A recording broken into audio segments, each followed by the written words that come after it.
Tan, soy Edu. Ahí va. Soy Edu. Bueno, básicamente es la materia de Ingeniería de Software 2, es la segunda clase. Y antes de empezar, digamos, con la clase en sí, quería hablar un poco de los temas que se ven en la materia, ¿no? Hasta este punto entiendo que muchos ya hicieron tipo taller y base de datos, y uno de los conceptos principales que se ven en esas materias son manejo de sockets, TCP/IP, resolución de nombres y algunas cosas de HTTP y claramente el modelo cliente-servidor. En base de datos se ven SQL, no SQL, cómo modelar los datos, normalización, etcétera. Entonces, son como conceptos que asumimos en general que ya los tienen, digamos, interiorizados, o al menos los conocen, ¿no? Después, dentro de lo que es Ingeniería de Software 1, hay como varias cátedras que comparten, digamos, un conjunto de conceptos en común. Son como engineering practices, ¿no? Que son, por ejemplo, la parte de documentación, el diagrama 4+1, la parte de modelar el dominio, user stories, diagrama de clases, TDD, testing, la primera test, entre otras cosas. Y otras cátedras quizás se dedican más a los patrones de diseños, otras más a la parte técnica. Entonces ya algunos hicieron, por ejemplo, alguna REST API, un pequeño frontend o algo técnico ya hicieron, ¿no? Entonces, ahora, bueno, es lo que decía, Domain Engineering, Practice, Step Staff y Potential Design. Ahora, en Ingeniería de Software 2, al tener ya esas herramientas intersectorizadas, expandimos más el conocimiento. Entonces, podemos trabajar con una base de conocimientos en común y generar un producto de valor, digamos, ¿no? Durante el cuatrimestre. Entonces, la idea es que inclusive la gente que ya está trabajando pueda compartir ese conocimiento con las personas que aún no y generar un proyecto realmente que esté muy bueno realmente, ¿no? Y le saquen bastante provecho porque es una materia de exploración también, ¿no? Entonces, empezamos con la clase de hoy. Arquitectura y backend. Hoy vamos a ver arquitectura, REST, tenemos una demo por ahí y testing. Empezamos con la definición de arquitectura, que es tipo The Fundamental Organizational System Embodied for Components, Relationship. Es como bastante compleja, ¿no? Porque dice, fundamentalmente se basa en la organización de los sistemas y los componentes y sus relaciones en un contexto a través de un conjunto de guías para su diseño y evolución. Y yo hago acá un poco coda a Fowler, diciendo que quizá más importante sobre la arquitectura es ver la definición en otro contexto, ¿no? Por ejemplo, Martin Fowler dice que es el conocimiento compartido de los desarrolladores expertos sobre el sistema de diseño. Es las decisiones que nos hubiera gustado hacer más temprano, son las decisiones que nos hubiera gustado hacer más temprano, y son las decisiones que son difíciles de cambiar, ¿no? Entonces, son como esos dos conceptos principales, ¿no? Son como el comportamiento, perdón, conocimiento compartido, las decisiones que son difíciles de cambiar. Todo eso es lo que es la arquitectura, porque nos permite generar ese valor, digamos, ¿no? En los proyectos. Bien, la arquitectura habla mucho de lo que es la calidad, porque en general cuando construimos features existe esta complejidad esencial. Alrededor de esta complejidad esencial está lo que se llama curve o residuos, que es básicamente deuda técnica al final. Nosotros usualmente como devs, depende de la cultura y muchas cosas, siempre estamos corriendo y los clientes quieren muchos más features, ¿no? Entonces se deja a un lado la calidad, ¿no? Entonces, lo que se ve acá en la imagen es que en un sistema en el cual existe mucha deuda técnica, en algún momento, cuando vos tenés que construir nuevas features, requerís más tiempo y esfuerzo alrededor de esa deuda técnica. No significa tampoco que no vamos a tener deuda técnica, sino que vamos a tener la controlada y digamos, ¿no?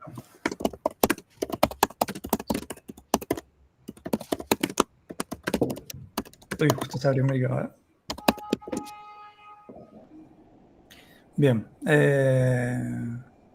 Entonces, quizá lo importante de la arquitectura es que tomemos en cuenta, digamos, la calidad sobre el producto, ¿no? Para poder seguir construyendo efectos, ¿no? Y identificamos la calidad como externa, que es básicamente lo que ven los clientes, y la interna, que es donde la arquitectura realmente, donde trabajamos directamente con la arquitectura. Al comienzo, cuando estamos construyendo un producto de software, si no le dedicamos al comienzo sí, si no le dedicamos el tiempo a tomar esas decisiones que son difíciles de cambiar y que son importantes hacerlo al comienzo, podemos ir más rápido, pero a la larga, toda esa deuda técnica genera, digamos, genera un impacto en el tiempo y en la calidad del producto final, ¿no? Y acá se ve, ¿no? Acá low internal quality es el tiempo constante que termina generando esa deuda técnica, ¿no? Y al final tomando decisiones más precisas al comienzo del desarrollo, o como se dice, digamos, que tomando la decisión hasta el final, digamos, hasta tener todo el contexto posible, permite que al final del día podamos acelerar ese ciclo de desarrollo. Entonces, la arquitectura se enfoca en generar, como vemos, una base en lo que es en la calidad del sistema, facilitar la comunicación, como había dicho, que es el comportamiento compartido entre los desarrolladores y guía el desarrollo, claramente, ¿no? Es lo que hay que tener en cuenta. Hasta ahí no sé si queda alguna duda de qué es arquitectura en general. O sea, más allá de que claramente hay un montón de técnicas, un montón de léxico respecto a lo que es arquitectura y el rol, creo que lo importante es saber que es un conocimiento compartido, que se ve reflejado a través de muchas cosas, y son las decisiones que son difíciles de cambiar y son importantes tomarlas al comienzo. Entonces, hablemos un poco también de los productos de software, ¿no? De que al comienzo, cuando tenemos un producto, tenemos un conjunto de entropía muy pequeña, entonces se ve reflejada se puede ver reflejada en un simple monolito, o como se conoce, que es una única unidad de software. Luego, la complejidad crece, esa habíamos hablado de la complejidad necesaria y la deuda técnica, entonces empezamos a ver que cierto dominio empieza a tomar relevancia más allá. Entonces empezamos a lo que es dividir el código, o inclusive dentro del código empezamos a estructurar de cierta forma, ¿no? Entonces empiezan a hacer como arquitecturas que vienen a solucionar ese tipo de problemas comunes, ¿no? Esos estilos arquitectónicos que se llaman, ¿no? Dentro tenemos SOA, que es Service Oriented Architecture, y bueno, cuando evoluciona SOA, donde tenés varios servicios comunicados a través de mensajería o mensajes, es donde empezamos a hablar de microservicios, ¿no? Y bueno, acá básicamente dice que es muy riesgoso ir directamente a microservicios porque se necesita de un conjunto, acá no se ve, pero se necesita un conjunto de desarrolladores expertos para poder ser eficaces, efectivos en la construcción de software alrededor de un conjunto de microservicios, ¿no? Entonces hay que saber elegir, digamos, la arquitectura y el momento y la complejidad para solucionar el problema, no para desarrollar el producto. Ahí entonces, sumo que creo que es un error muy común. Está muy de moda hablar de microservicios. Es súper trendy, todo el mundo hace microservicios y es un error muy común encarar el proyecto como microservicio de entrada, sin tener idea de cuál es el dominio, sin tener idea si el scope lo amerita o no. Ahora Edu, vamos a tener una buena comparación, pero quería como que quede claro que es súper importante hacerse esta pregunta de ¿necesito un microservicio o no? ¿Tengo un equipo lo suficientemente maduro y que entiende de qué trata esto? O sea, ¿por qué un microservicio es una mejor solución o no? Y es una pregunta importante para de pasar la pelota. No, exactamente, sí, sí. Esas son decisiones difíciles de cambiar, sobre todo al comienzo, sí. Bueno, Caras, sobre todo. y son caras, claro, son caras. O sea, Sí, sí. como ingenieros, parte de nuestro trabajo es buscar optimizar recursos y una decisión equivocada como esta en una etapa temprana es realmente algo caro. Claro. Y una empresa que está empezando puede ser determinante. Y también por eso decía que la arquitectura es el conocimiento compartido de los desarrolladores expertos, ¿no? Son decisiones que En un principio las podemos tomar mal, pero la experiencia te va a decir luego, o ya te ha dicho previamente que ese tipo de decisiones se tienen que dejar hasta el final o se deben ir por un lado o por otro, ¿no? En general, de nuevo, si elegimos, acá hay al menos estos tres tipos de arquitectura, si elegimos monolítico, es porque tenemos una única unidad de software que es altamente acoplada, que es una única unidad de deployment y es rápido de hacer, básicamente. Después, la siguiente iteración sería la complejidad de cada dominio empieza a crecer de tal forma que los casos de usos se empiezan a ver dentro del código. Entonces, se empiezan a desacoplar. Entonces, tenemos una colección de servicios que nuestro producto ofrece, que se puede escalar porque tenemos ya un nuevo actor, que es las colas o mensajería o cualquier tipo de broker que permite la comunicación con nuestros servicios dentro de una misma unidad de software y nos permite igual generar una velocidad moderada, ¿no? O sea, con con una calidad balanceada. Siempre igual eso depende. Y bueno, después cuando tenemos esos servicios que empiezan a tomar relevancia a lo largo de muchas decisiones simétricas, vemos que una de las métricas en las cuales vamos a microservicios es porque estos servicios están consumiendo muchos recursos y empiezan, digamos, a afectar a otros servicios, ¿no? También que son altamente desacoplados, o sea, en los mismos base de código no tiene sentido que estén, digamos, dialogando. Puede ser por equipos, hay muchas razones en las cuales, tipo, elegimos microservicios.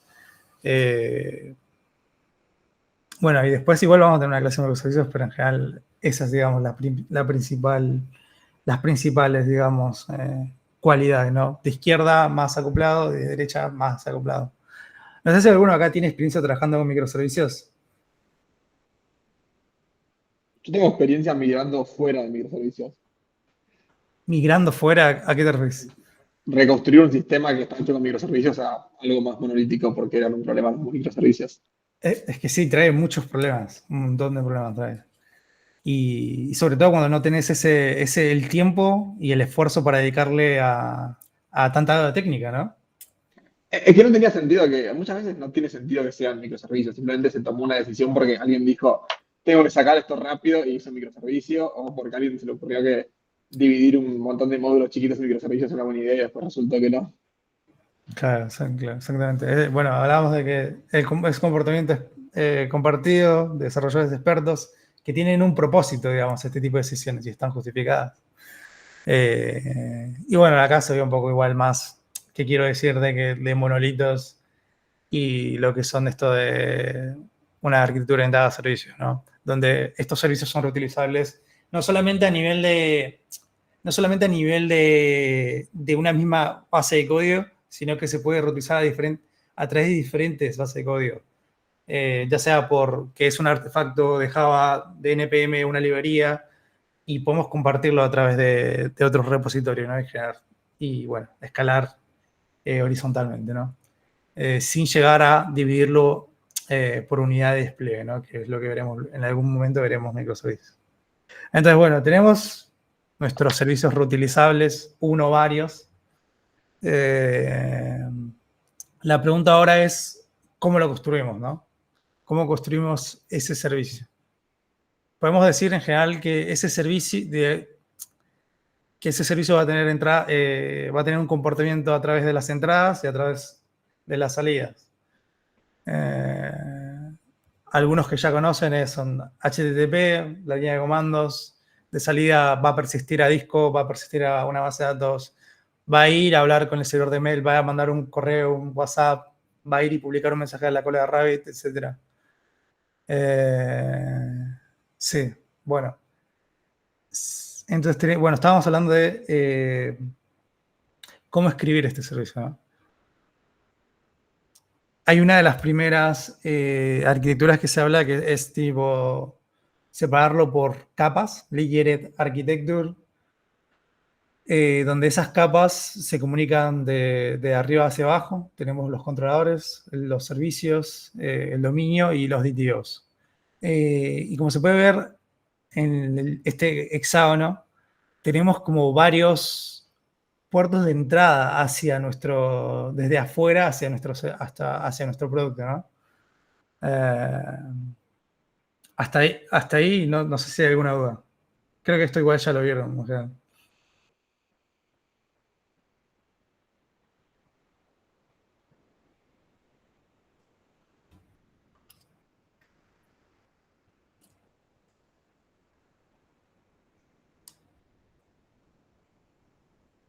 Bueno, avancemos. Entonces tenemos los controladores que se encargan de manejar las requests, o sea, reciben lo que es la petición HTTP y la convierten para ejecutarlas en los casos de uso. Luego tenemos los servicios, que los servicios son los que manejan, digamos, las reglas del negocio. Tenemos luego lo que es el dominio, que define esas reglas, las entidades, el modelo. Y luego tenemos lo que son los Data Transfer Objects, que son entidades que solamente, bueno, en un principio solamente deberían usarse para intercambiar datos entre distintas capas, ¿no? En el caso del controlador le va a pasar un objeto que puede usar la capa de servicio, ¿no? Entonces, hablamos que lo que es tipo la arquitectura por capas es horizontal y resuelve sus responsabilidades a través de capas técnicas, ¿no? Y a través de esas capas técnicas resuelve todo el conjunto de fixtures, ¿no? Que son funcionalidades. Ok. Hasta ahí avanzamos con la siguiente iteración. O sea, hablamos de que lo que es horizontal slicing, que es dividirlo horizontalmente entre capas técnicas. Luego hablamos de vertical slicing, cuando queremos construirlo alrededor de fixtures, digamos, ¿no? En este caso, cada conjunto de fixtures está dividido adentro horizontalmente, ¿no? Entonces tenemos, no sé, el manejo de usuarios, que tiene lo que es sus controladores, sus servicios, dominio, y se comunican en todas direcciones con los diferentes fixtures para poder cumplir su cometido, ¿no? Luego tenemos la siguiente iteración, que es Package by Component, donde la diferencia principal es que en vez de tener un conjunto de fixtures, agrupamos ese conjunto de fixtures y le ponemos el nombre de una unidad de negocio, ¿no? Una capacidad de negocio. En este caso lo definimos a través de un componente, ¿no? En el caso de e-commerce va a tener todas las funcionalidades relacionadas con el comercio, ¿no? El checkout, hacer un pedido, una orden, etc. Bueno, todos estos componentes inclusive pueden seguir viviendo, digamos, dentro de una misma unidad de código. Esta es como la parte previa a lo que vamos a separar luego en microservicios, ¿no? Los componentes en general son también reusables y upgradeables, ¿no? Entonces podemos tener diferentes versiones de ese código compartido, ¿no? Bien, hasta ahí no sé si quedó alguna duda en lo que es Package by Layer, by Fixture y by Component. Bien, entonces se empieza a complejizar esto, digamos, ¿no? Se empieza a complejizar, vemos que tenemos la parte de entrada y la parte de salida, como habíamos hablado, le vamos a poner un nombre, le vamos a poner puertos de adapters, donde tenemos diferentes tipos de adapters, que son básicamente la implementación técnica de la entrada y la salida. Eso es lo que es el adapter. En un principio, por ejemplo, un adapter conocido es un controlador REST. Es un controlador que maneja la línea de comandos. Y la salida, como habíamos hablado, es un ORM. Es el ORM que habla con el MySQL. Es la especificación técnica para publicar un mensaje en Rabbit en Kafka o hablar directamente con Mailgun y publicar un mail. Entonces, una vez que identificamos que hay tanto puertos y que son las interfaces y adaptadores que son la implementación técnica de entrada y salida, podemos hablar de un nuevo estilo de arquitectura, ¿no? Que está muy relacionado, ¿no? Todo es tipo... Todo sí lo que es el principio de de independencia. No sé si de inversión de dependencia. No sé si alguno se acuerda cuál es el principio de inversión de dependencia, que se ve en paradigmas o en algo 3. No sé si alguien me lo puede decir, porque no me acuerdo.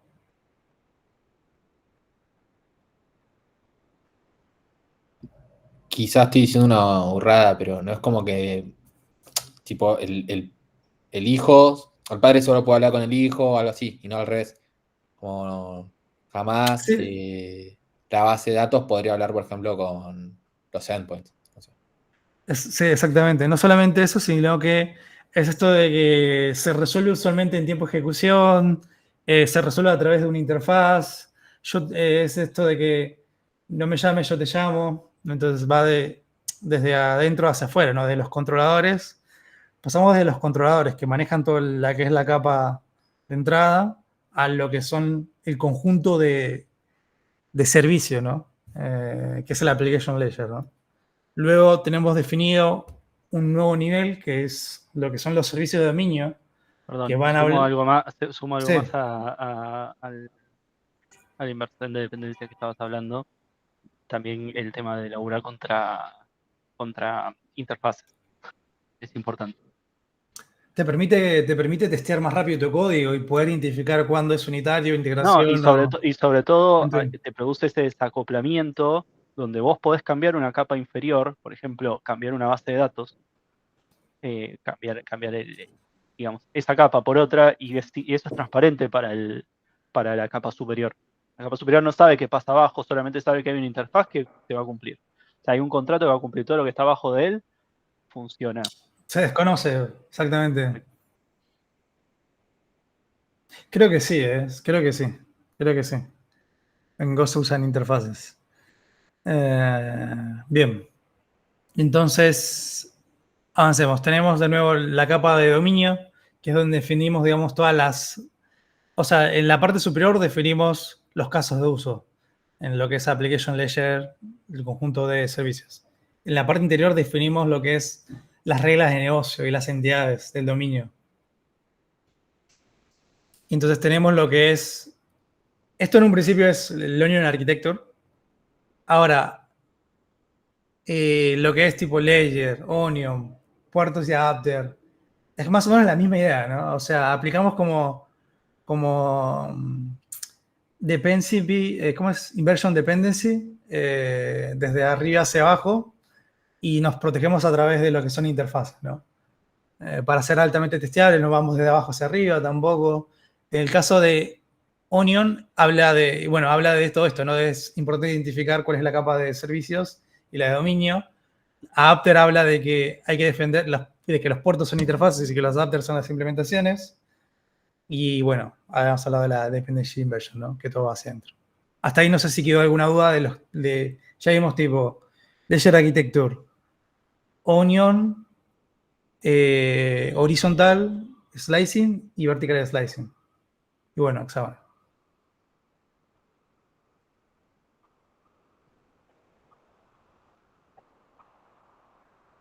Bueno, creo que igual se ve mucho mejor con ejemplo, ¿no? En un principio esto que habíamos hablado de controladores siguen siendo exactamente lo mismo, ahora se les llaman adapters, pero cumplen el mismo rol, digamos, en este caso transformar el puerto de entrada a algo que puede entender los casos de uso, application layer. En este caso el puerto de entrada acá es lo que es, lo que es el create user command, que se convierte para pasarse acá al caso de uso, ¿no? Que es el de crear, ¿no? Hablamos entonces de puertos de entrada, que es en este caso el create user command y puertos de salida también, que ahora lo veremos. Bueno, la application, los casos de uso siguen siendo exactamente los mismos que hemos visto en anteriores capas. En este caso, creo que si no me equivoco, en layers hay esto que se llama register, acá se llama execute, pero es exactamente lo mismo, solo que en este caso la clase o el struct tiene como un nombre mucho más atómico y mucho más rico en dominio, ¿no? Y también de que recibe solamente, no va a recibir tipo un JSON o texto, un dato primitivo, sino que recibe un puerto, digamos, que es un TTO, si querés verlo en Ledger, ¿no? Architecture, y habla directamente con la capa de dominio, ¿no? Que se pueden ver también en los imports, que es esto. Y ejecuta lo que son las reglas de dominio de negocio, que en este caso es validar, y luego se ejecuta lo que es, en este caso, se va hacia afuera, ¿no? Que es lo que hemos hablado de el adapter para ir hacia afuera, en este caso es la persistencia, que es una base de datos. Habíamos visto que también habíamos este contrato que es save, lo habíamos visto acá, que es esta interfaz, que es este puerto de salida. Entonces, nuestro dominio acá solamente habla con una interfaz, que es esta interfaz, digamos, que es esta interfaz de salida. No habla, digamos, directamente con el MySQL, la implementación, digamos. No importa MySQL, habla directamente solamente con interfaces, tanto para salir y para salir. Y acá, bueno, esto hace un cambio en el sistema y habla directamente con MySQL, lo que es ejecutar una query fuera del sistema. No sé si hasta ahí creo que estamos con lo que es Hexagon Architecture. No sé si hasta ahí hay alguna duda, si no avanzamos. ¿Alguno tiene experiencia trabajando con Hexagonal? ¿O Onion o Clinics Architecture? Sí. ¿Y qué tal? A la larga, vos decís que tiene valor, digamos. Todo va a depender del tamaño del proyecto y el tiempo que tengas para hacerlo. Claramente la curva de aprendizaje es mucho más dura que plantear otra, pero si tenés diferentes, digamos, si después vas a necesitar diferentes servicios, ahí es donde cobra valor en esto de implementar contra interfaces y necesitas guardarlo en una MySQL o en Mongo, por ejemplo, ahí cobra valor. Si no, es medio como que estás haciendo todo un aparato que después no le sacas la utilidad. Claro. Ahí tomo un poco lo que dijo. Si hablas con MySQL o Mongo, digamos. En este caso, nuestro dominio habla directamente con una interfaz, que después es la implementación, es el adapter, ¿no? Pero no significa que al final nosotros, no sé, pasemos de MySQL de relacional a no relacional. Lo que nos va a permitir hablar con esa interfaz que sea altamente testeable. Que en el caso de que queremos subir la versión, lo que sí pasa es que a veces vamos a querer subir la versión de MySQL a un breaking change y es cuando probablemente si no estamos hablando de una interfaz tengamos que cambiar mucho el código, ¿no? Entonces, bueno, es una forma también de defenderse y poder tener alta testabilidad y mantenibilidad en el código. Lo que sí involucra es una mayor complejidad de adaptamiento, ¿no? Bueno, entonces una vez que ya tenemos ese servicio construido y definido a través de un estilo arquitectónico y adentro patrones de diseño y lo que vos quieras, tenemos que hablar un poco del estado, ¿no? El estado de ese servicio, cómo ese servicio va a manejar el estado, ¿no? Hablemos, por ejemplo, de un sistema conocido, Spotify.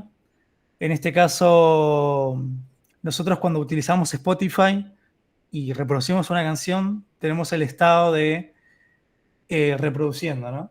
Entonces, que funciona en el cliente que estamos. En este caso es un dispositivo, una laptop, una computadora. Ahora, ¿qué pasa cuando nosotros vamos a otro dispositivo? Ese estado debería perdurar a lo largo del tiempo y ser consistente entre diferentes clientes, ¿no? Lo que pasa que si nuestro sistema es stateful, o sea, a través de los clientes y no en el servidor, va a pasar que cuando abramos Spotify en el celular no va a tener el mismo estado. Entonces, vamos a tener que manualmente ir y replicar el mismo proceso para buscar lo que estamos queriendo hacer, ¿no? Ahora,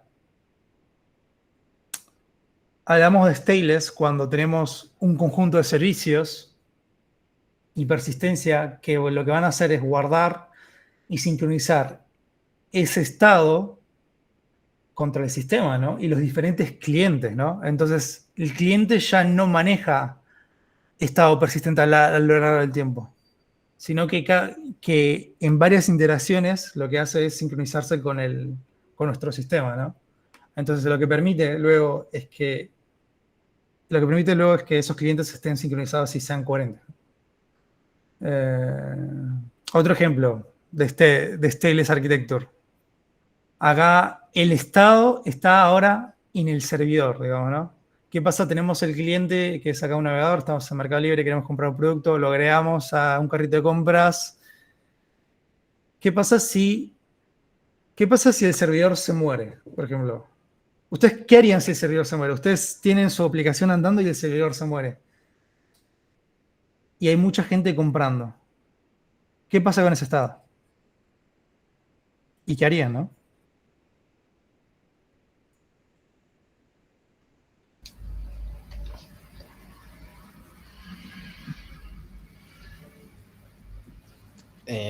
¿A qué te referís con qué haríamos?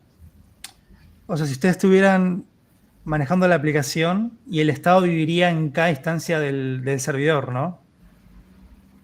¿Qué pasa si esa instancia se cae, digamos? ¿Qué pasa con ese estado?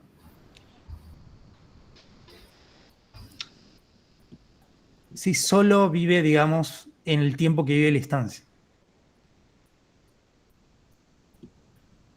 O sea, que lo tenés todo en RAM. En memoria, claro, sí. Bueno, ahí se perdería todo. Ok, entonces una técnica para persistir ese estado sería... Bajarlo a disco cada X tiempo, commits, mensajes o O base de lo, datos, lo etc. sí, lo que diga el negocio. Exactamente. Bueno, entonces, efectivamente, cuando se cae esa instancia o inclusive cuando tenemos servicios que no están preparados para ser stateless y nosotros levantamos muchas más instancias de ese servicio, o sea, más unidades tanto en el mismo servidor o más servidores, cuando nuestro cliente vaya a hablar con alguno de esos que puede ser que no sea el que estábamos hablando, no va a tener el estado que teníamos. Entonces no va a haber una sincronización. Vamos a perder el estado. Inclusive si nosotros persistimos el estado, ¿no?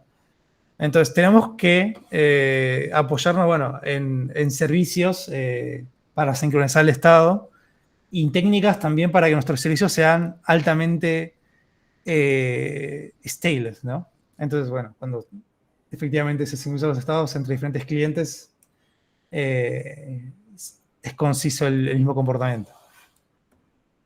Bueno, entonces necesitamos una forma para transferir ese estado. Necesitamos un contrato REST. Un Representational State Transfer API, ¿no? Application Programming Interface, entre los clientes y los servidores. Acá los clientes y servidores pueden ser cualquier cosa. Puede ser desde lo mismo, un cliente puede ser otro servicio, digamos, otro servicio que habla en formato HTTP, o puede ser, digamos, un cliente, digamos, ¿no? Que renderiza un cliente HTML, CSS, JavaScript, ¿no? Hasta ahí no sé si quedó duda, digamos, cuál es la diferencia entre stateful y stateless.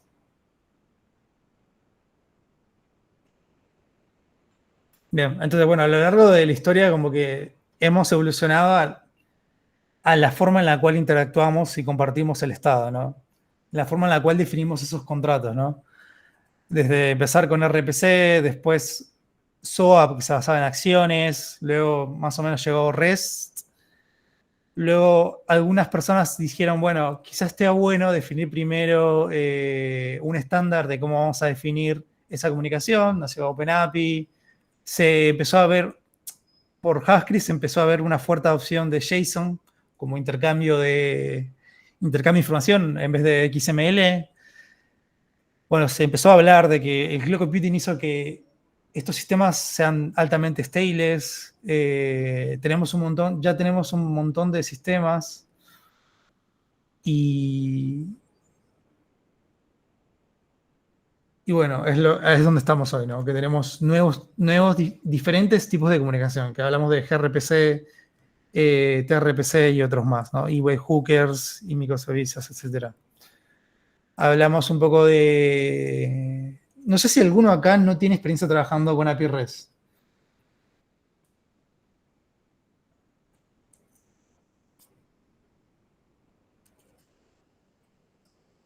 Bueno, entonces ahí voy un poco más lento. Entonces. Habíamos visto que REST era una forma de representar un contrato, ¿no? Entonces tiene un conjunto de reglas. Ese conjunto de reglas, en un principio, es para construir el contrato, y una de ellas habla de la interfaz uniforme, ¿no? A través de URI, ¿no? Que son Uniform Resource Identifier, que se organiza recursos a través de paths, ¿no? En este caso la URL, y el recurso en este caso es user y products, identificados a través de un conjunto o un path, ¿no? En este caso, cuando nuestros clientes hablen hacia esa URI bajo ese path, bajo ese resource, nuestro servicio, instancia, servidor, va a ejecutar los casos de uso, va a ejecutar la lógica de negocio, va a hacer toda la parte de adaptadores, la de controladores, y va a comunicarse con nosotros, ¿no? Con una respuesta, ¿no? A través del modelo de cliente-servidor, ¿no? Que es a través define la forma del contrato, pero no define el protocolo. Por el protocolo es HTTP, que puede ser 1.1 o 2, y la forma de intercambiar información, en este caso es JSON, lo que define es cómo vamos a representar esa información. Bueno, aquí el cliente, la arquitectura cliente-servidor. ¿Qué más? RESTful habla de que hay una arquitectura que también es stateless por naturaleza, entonces cada petición que hagamos de diferentes clientes, o inclusive del mismo cliente, son independientes entre otras. O sea, nuestro servidor va a recibir 2 peticiones y las va a manejar en general de forma concurrente al mismo tiempo, asíncrona, y va a poder devolverle al mismo cliente la petición en la cual estaba comunicándose, ¿no? Dentro de este conjunto de reglas hay un conjunto de verbos que son post, get, put y delete. Post para crear, get para leer, put para actualizar y borrar para borrar. También se le conoce como ABM, alta baja modificación. Estos verbos tienen un conjunto de reglas. En un principio, cuando nosotros hacemos get, esperamos que sea idempotente, que no cambie lo que es el sistema, que solo sean queries de lectura. Cuando hacemos un post, cambiamos el universo de nuestro sistema, o sea, generamos efectos secundarios. Ahí está el ejemplo. Y no es idempotente. O sea que si lo ejecutamos otra vez con los mismos parámetros y formato e información, debería comportarse de otra forma. O no estamos seguros que debería comportarse de la misma forma. Put, por ejemplo, acá una diferencia entre put y patch. Put sí es idempotente. O sea, cuando intentamos actualizar un recurso y lo hacemos 1.000.000 de veces con la misma información, va a siempre revolver el mismo resultado. Lo que no pasa con patch porque es parcial. Entonces va a ejecutar una diferencia siempre, digamos, si cambiamos la información de esa petición, ¿no? Bueno, delete claramente también es idempotente. O sea, si borramos algo y volvemos a borrar algo, debería serte que claramente, o sea, que no hay nada que borrar, digamos, que no es seguro, ¿no? Hay un montón de conjuntos de lo que son errores, tipos de errores, tipos de status code de devolución y la forma en la cual nosotros podemos manejarlo. Todo lo que sea 200 es éxito, todo lo que sea 400 es que algo en la comunicación del lado de nosotros salió mal, y 500 es todo lo que es la comunicación que tuvo con que es extra, que va fuera de lo que es la petición, ¿no? Que por ahí, no sé, un daemon de la base de datos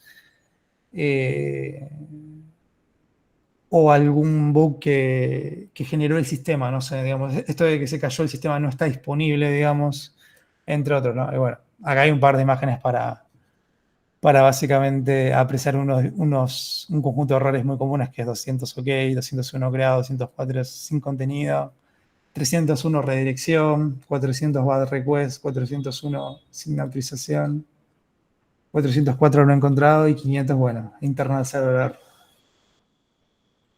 Algo que también hablamos en el TP es que la diferencia entre lo que es REST-like y RESTful. Hay como un modelo llamado el de modelo de maduración de Richardson, que habla de las API REST, que dice que en un principio mandábamos todo como XML plano y era difícil esa comunicación entre los clientes y servidor. Luego dijimos, bueno, vamos a poner los recursos en URIs, en estas formas unívocamente de identificarlas a través de verbos en singular o recursos. Y luego tenemos la segunda que es el conjunto de verbos para hacer más rica esa comunicación, ¿no? Y bueno, ya el último estado es cuando sumamos una capa de complejidad extra hacia esa comunicación, ¿no?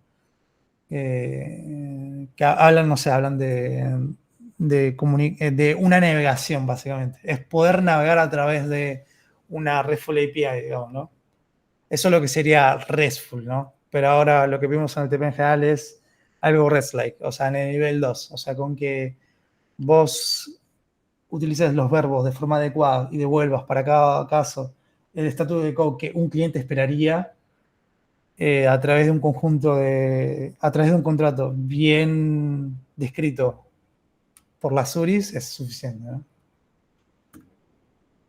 Hay como un conjunto de reglas, es más, yo creo que cada equipo y cada empresa tiene un par de reglas a seguir. Yo acá estoy siendo un ejemplo de un blog, después voy a pasar el link, que son muy buenas, a mí me gustaron mucho. A ver, acá, por ejemplo, la primera de todas dice que deberías primero construir un contrato, o sea, deberías preocuparte por fijarte qué contrato estás creando para qué cliente, ¿no? Y ese contrato debería estar en la especificación de OpenAPI, ¿no? Habla también porque es más de top to bottom que bottom to up, ¿no? Porque primero vamos del contrato hacia la implementación y no de la implementación de nace el contrato. Habla también de que deberíamos tener deberíamos seguir un estilo de naming. Habla también de que deberíamos no utilizar verbos, sino que recursos. Deberíamos no tener acciones. En este caso, acá dice que no deberíamos tener artist lock como bloquear un artículo. No, y bueno, deberíamos también definir solamente recursos que son útiles, ¿no? Esto está muy cerca de lo que es el segregation interface, ¿no? Que deberíamos construir interfaces solamente que los clientes que les resultan útiles, no un uno a uno con lo que tenemos en la base de datos, ¿no? Solamente lo que es útil, ¿no? Bueno. También que deberíamos poder identificar hacia adelante lo que son los recursos y los subrecursos a través de sus IDs. Acá hay más ejemplos, shopping carts, y la ID del carro, el ítem 1, etc. Deberíamos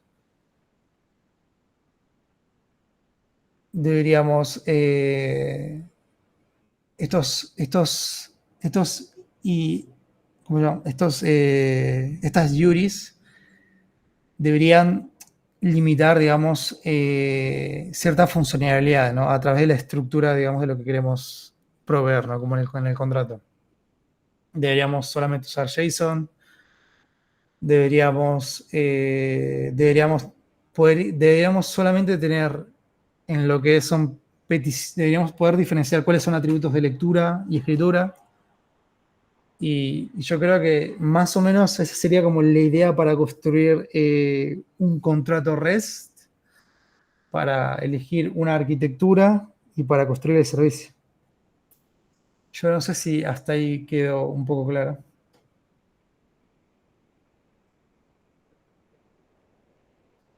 Si quedó claro, ahí estás, Rodri, ahí. Sí. Bien. Bueno, no sé si tenés ahí la demo que habíamos hablado. Sí, obvio. Déjame que acomodo un poquito todo.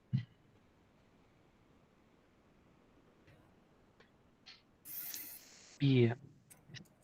Ah, no.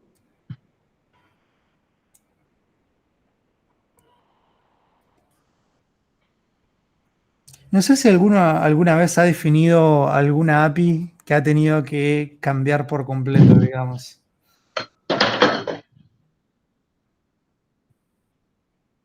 O que no era lo que esperaban, no sé, el equipo de frontend.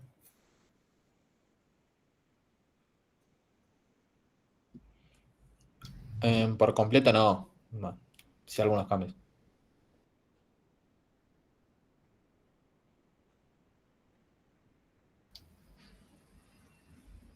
Bueno, ahí estamos.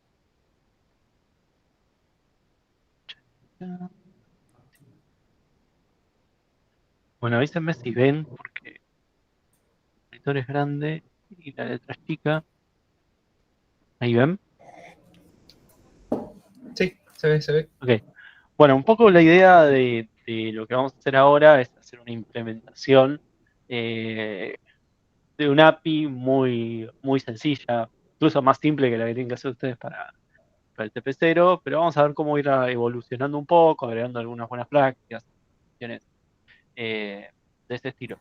Yo después voy a subir esta versión, ya está subida una versión en Go de este mismo ejercicio que hicieron entre Edu y Nacho hace un par de cuatrimestres. La idea básicamente es implementar un API que para crear items genéricos, o sea, pues, producto de alguna clase de negocio común y corriente. Nada muy loco. Entonces lo primero que vamos a empezar por el punto 1, que es crear un ítem, un endpoint de creación de ítem. Para esto, bueno, nada, yo lo que hice fue generar un proyecto muy básico en TypeScript. Eh, no tiene mucho, pues, ustedes van viendo la descripción, tienen los ejemplos. Tengo que actualizar el MD porque está escrito con alguna referencia a Go, pero básicamente lo que vamos a hacer es generar lo mínimo y necesario para poder levantar una API. En este caso, lo que yo hice fue guardar todo en un solo archivo. Tengo este archivo server.typescript que produce la definición de las interfaces que vamos a usar, en este caso la interfaz de item. Genera, bueno, usamos Express. Express es un framework de TypeScript, de JavaScript en realidad. Es como el más clásico, el más tradicional para levantar una API. Generamos una DB, también. Es no es propiamente una DB, es una DB en memoria, digamos, es netamente un mapa que guardamos en memoria. Inicializamos el Express y definimos en esta línea cómo crear un item. ¿Sí? Este método post básicamente lo que hace es declarar que si yo hago un post con esta ruta, se llama a este controlador. Fin, no es mucho más que esto. Vale. Luego viene acá, bueno, acá hace un par de validaciones, vamos a revisar que nos esté llegando un JSON, básicamente, un body, que venga el body, básicamente. Vamos a revisar que tenga un ID, vamos a revisar que no tengamos ya ese ID en la base de datos, y si todo está bien, creamos el ítem y devolvemos un código de estado 201 con el mismo ítem que creamos. Acá, bueno, ya empezamos a ver algunas cosas interesantes. Bueno, están los status code, donde, no sé, por ejemplo, si es inválido el request, estamos devolviendo 400. Si ya tenemos ese ítem, estamos devolviendo un 409 o un 201 si todo salió bien. Esto es importante, denle bola. En el TP les pedimos algunos status code, así que esto tómenlo como ejemplo. Fíjense que no todo da lo mismo. En este caso, si teníamos el ítem duplicado, estamos teniendo un 409, perdón, que básicamente significa que hay algún conflicto con el recurso. En este caso, el conflicto es el ítem ya existe, no hay mucha ciencia. Y bueno, no mucho más. Eh, este ejemplo, bueno, lo podemos levantar y correrlo como para hacer alguna prueba. terminal. Levantamos con npm rundev. Bueno, lo estaría corriendo. Vamos a mover esto para acá. Esto es Postman, para el que nunca lo usó, les va a servir también bastante para probar el TP. Básicamente es una herramienta que nos sirve para generar requests. Hace un montón de cosas, pero básicamente lo fundamental es esto. Vamos a probar el request que estamos creando acá. Le vamos a pegar a localhost 3030, que es donde yo tengo corriendo el servidor, y vamos a ver qué pasa. Bueno, lo mandé con ID item 1, name laptop, price 99.999. Nada, y me respondió un 201, o sea, pasó, anduvo todo bien, y me devuelve el mismo ítem. Realmente es una práctica que se hace bastante, devolver el ítem que se creó cuando se hace un post. Esto un poco depende también después de lo que ustedes definan, como ahí decía Edu, o sea, es una buena práctica. Si no lo hacen tampoco está mal, o sea, depende de las especificaciones que ustedes definan con su equipo, pero en primera instancia no hay problema. Vamos a volver a intentar hacer el mismo request. Y cuando lo hacemos, pimba. Nos llega el mensaje de error que ya existe ese producto, no lo deja crear. ¿Hasta acá alguna pregunta?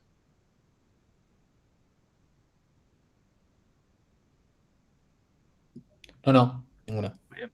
Ok, déjenme que cambio de branch, así les muestro el siguiente paso. Vos, Edu, algo que quieras votar acá. Estás muteado. No, decía que tenías el staging area con cambio, entonces cuando hagas un git checkout no vas a poder. Ah, mira. Pero sí.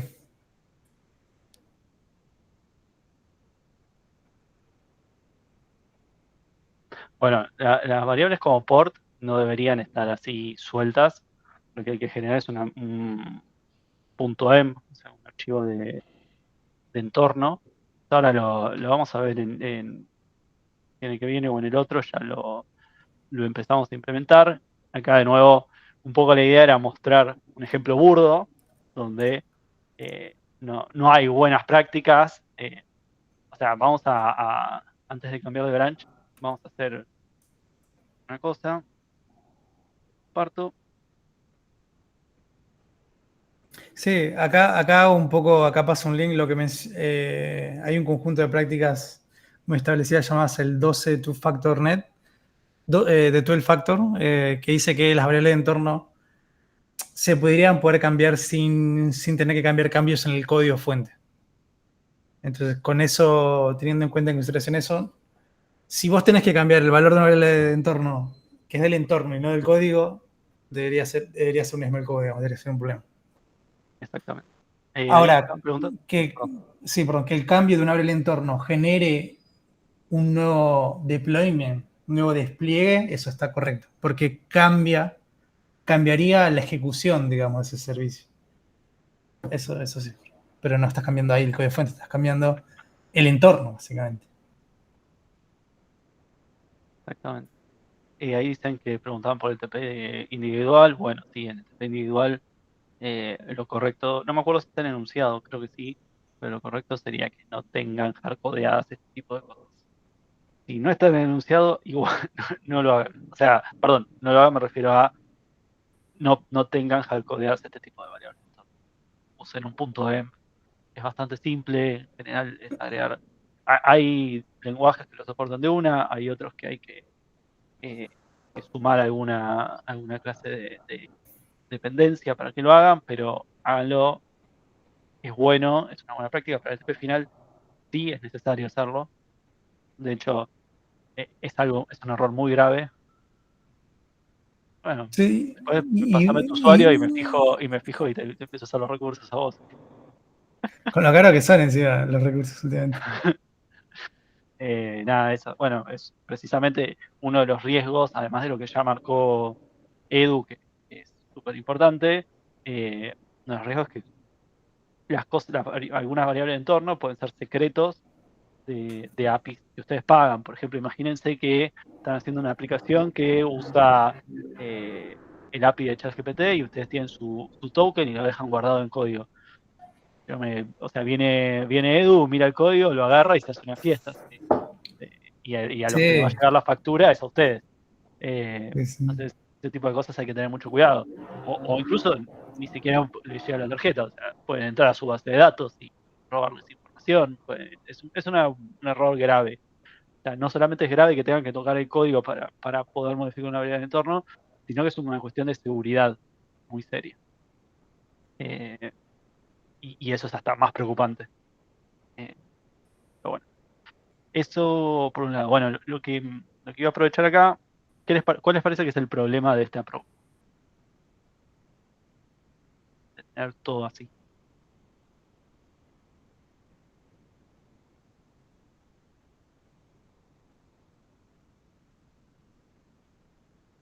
Ahí depende mucho del estilo realmente, si los status quo deberían ser tipados, ¿no? Hay muchas librerías que te ofrecen dentro del framework, la librería te ofrecen ya tipado ese valor, digamos. Entonces vos puedes poner status OK, digamos. O sea, no sé, gym.status OK y ese es 200 por atrás. Pero ahí realmente lo que tenga sentido, realmente. Lo que sí no deberías definir vos es una variable en memoria para eso, digamos. Bueno, volviendo entonces a mi pregunta, ¿qué problema le ven a este approach? Tener un server.ts con absolutamente todo ahí. O sea que no está modularizado, ¿no? Tipo, no está separado en capas. Que es lo que decíamos antes del, no sé, repository, que accesa a la base de datos sin saber a cuál base de datos. La lógica de negocio separado en otro archivo. Está todo junto ahí. Exactamente, y esto es más difícil de testear. Tiene el problema de que hoy hay un solo endpoint. Cuando tengas 25 endpoints, esto se empieza a descontrolar. Es medio elegible, no tenés separación en capas. Entonces, si mañana querés cambiar la base de datos, todo se conoce con todo. Es un problema. Yo les pongo ahí a uno más curioso, es que las ventanas de los LLM son usualmente de 2000 líneas. O sea, con más de 2000 líneas se empieza como a pudrir el contexto. Entonces, nada, archivos chicos siempre es mucho más fácil para cualquier agente LLM que esté haciendo un refactor, haciendo cualquier cosa. Es mucho más Bien. fácil. El otro día, una curiosidad, me pasó que tuve que tocar un archivo que tiene 1900 líneas. Tiene una razón de ser para tener Sí, 1900 líneas. las Básicamente de es Los un Golan archivo que, usualmente tienen mínimo 500 líneas los archivos de Golan. bueno, este puntualmente lo que le pasaba es que era un archivo donde se definía la estructura de una tabla, entonces tenía muchas definiciones y era muy difícil de particionar. No tenía sentido que tuviese eso. Igualmente escaló más de lo que se esperaba, pero bueno, es anecdótico. Pero cuestión que el LLM le costó mucho hacer los refactors que necesitaba. Incluso me pasaban cosas curiosas que el chiste decía que ya es un empleado más de la empresa.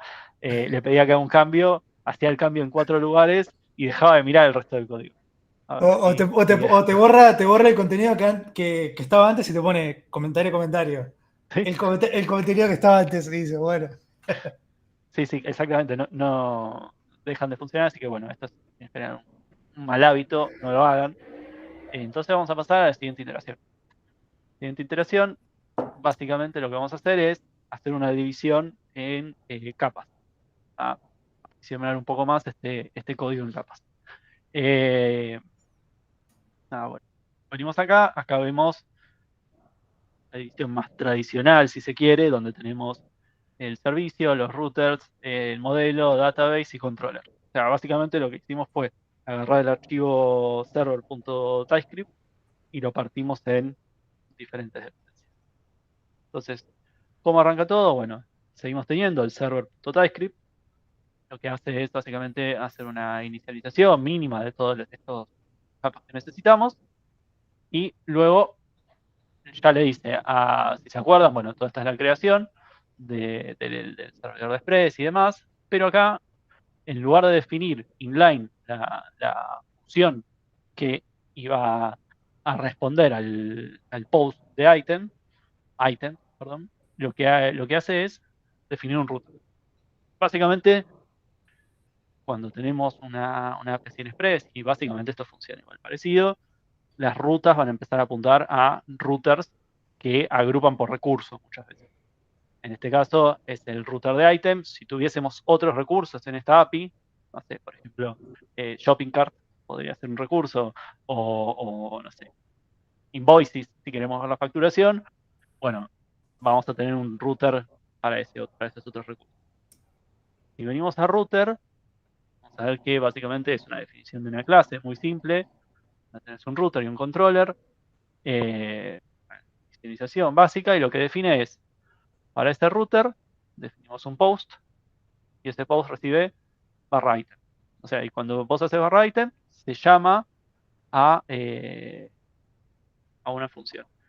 Esta función donde vive en el controller, básicamente en la capa que se va a encargar de revisar estos requests y hacer algo con eso.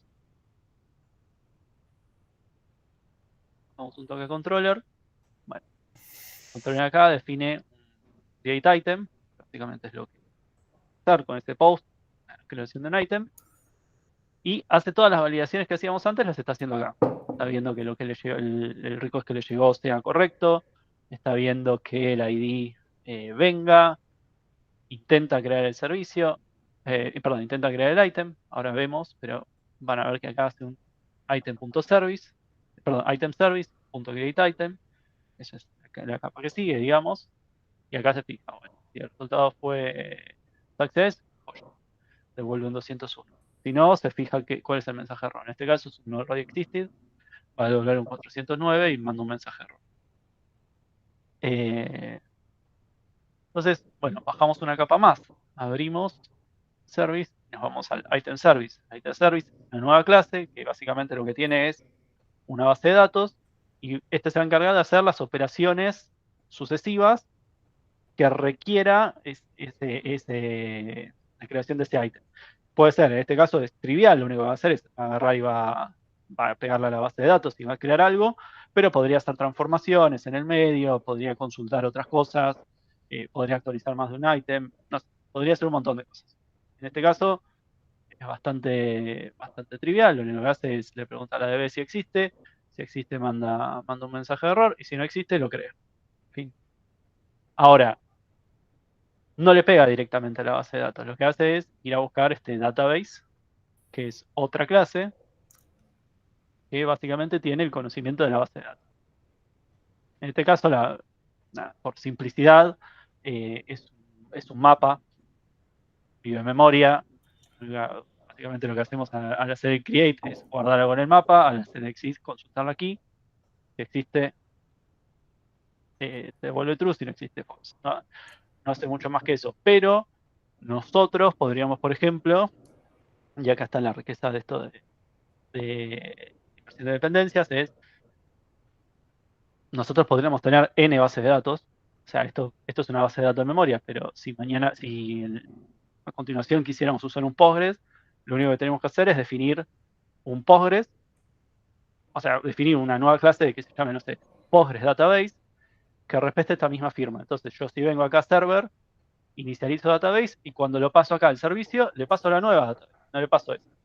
Para el servicio es completamente transparente. El servicio no sabe si adentro hay un Postgres, si hay un Redis, si hay una base de datos de memoria, o si hay un return 1 y no hace más que devolver 1 siempre. Ahora sí sabe, ¿no? Ahora sí sabe, digamos, que ese database es MySQL, digamos. No está hablando con esa interfaz. Acá no. Por eso digo, ahora no está hablando contra una interfaz, está hablando directamente con la implementación. Acá a nivel database sí. Sí, por eso. Sí, pero el servicio no sabe. A ver, ¿puedes ir al servicio? Sí. O sea, el constructor le estás pasando database class item, que es class, no de tipo interfaz, digamos. Está bien, bueno, sí. Bueno, sí, simplemente por ser súper específico. Ok. Pero bueno, no podría ser un tipado. O sea, yo acá lo que podría hacer es definir una interfaz, exacto. Database, type o database. Que devuelva lo que necesite. Y entonces que el otro espere un database. no importa. Claro. Es anecdótico.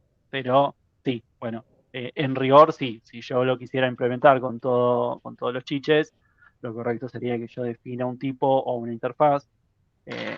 La línea divisoria entre interfaz y tipo en TypeScript En es medio- TypeScript es horrible, sí. es muy sutil. eh, eh, Pueden pensarlo como prácticamente como cuestiones equivalentes a fines de este ejemplo, pero lo correcto sería que lo que sepa service que va a recibir es un type o interfaz database que tiene un método create y un método exist. Entonces, eso es lo único importante. Yo después puedo definir un Postgres database.ts que implemente esta interfaz o que extienda ese type y listo. Exacto, exacto. Eh, Y bueno, es lo que hablabas, ¿no? La iteración siguiente es llevar esto a puertos y adaptadores, ¿no? Que es interfaz de salida y de entrada, ¿no? Y hablando de DTO, hablando de esta interfaz que vas a poner en la implementación de esta base de datos en memoria, que puede ser de archivo, lo que vos quieras, digamos. Exacto. Sí, sí. Entonces, bueno, lo interesante es eso. Y lo interesante de cada capa es justamente eso. Si nosotros programamos, o sea, si yo en cada uno de estos casos, en lugar de hacerlo así, yo definiera un type y router, por ejemplo, en este caso, yo podría definir un router que tenga setup route y get router funciones. Y ese transparente, bueno, justo router no es el mejor ejemplo, pero podría hacerlo con el controller, definir un tipo T-controller, pasárselo y después, si mi controller es este, o yo quiero cambiar el controller y usar uno distinto, no hay ningún problema. Quizás con Database es más visible, porque, bueno, mucho más fácil imaginarte que vos sacás y metes una database distinta, pero vos podrías tener un servicio distinto porque querés una estrategia distinta de cómo manejar qué hace cada input. Pero bueno, nada, todo eso. ¿Cómo dice? Ok, pues la relación entre router, controller y servicio. Bueno, básicamente el router es la capa donde se definen las rutas que vas a tener. O sea, vos vas a tener N rutas, en este caso yo definí un router asociado al recurso item y hay N, podrías tener N routers distintos, cada uno asociado a un recurso distinto. Ahora bien, este solamente se encarga de la definición de la ruta y del método que va a usar. No hace mucho más que eso. Cuando vas a controller, el controller se encarga de verificar el request que recibió y decir qué servicio tiene que resolverlo. Entonces, bueno, hace los chequeos que corresponden, qué sé yo, se encarga más de esta capa de si lo que llegó es correcto o no, hace todas estas validaciones y pasa al servicio, que el servicio es en sí el que sabe qué hacer con esta información que llegó. En este caso lo va a guardar en una base de datos. En este caso no hacemos ninguna transformación, pero fíjense que tiene lógica donde se fija si ese datetime existe, si ese datetime existe, hace algo, si no existe, hace otra cosa, pero podrías en el medio transformarlo, en el medio podrías ir a buscar información de otro lado y hacer algo más, podrías hacer un montón de cosas, para finalmente llamar a database, que es el que se encarga de hacer el laburo de guardar la memoria.